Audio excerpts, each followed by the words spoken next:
5 da tarde, para enfrentar o Botafogo em Ribeirão Preto. O time deve ter algumas novidades na equipe titular por causa de jogadores que já estão regularizados.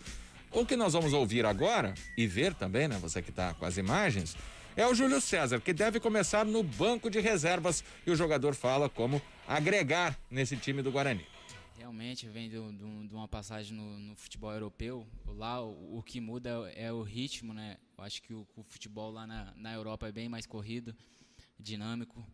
A gente está sempre tendo que dar opção. Então eu acho que isso aí vai agregar bastante. Tô feliz, tô motivado para vir aqui dar o meu melhor. Eu gosto de jogar mais pelas beiradas mesmo, tanto pelo lado direito quanto pelo lado esquerdo. Faço também aquele meio centralizado ali, podendo ajudar na marcação, na armação, né, da jogada.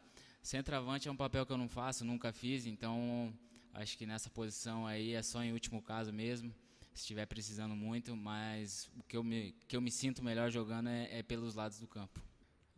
Acho que a estreia por si só já é diferente, né?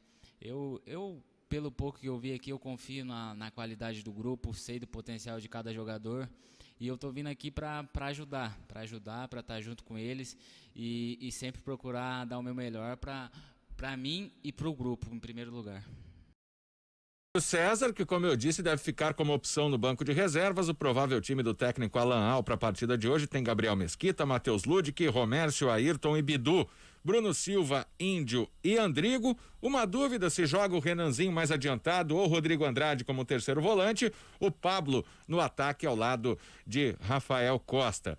O Botafogo deve entrar em campo com Igor, Rodrigo Ferreira, Fabão, Matheus Santos e Pará, Vitor Bolt, Vinícius Quis e Emerson Santos, Michel, Renatinho e o experientíssimo Rafael Marques.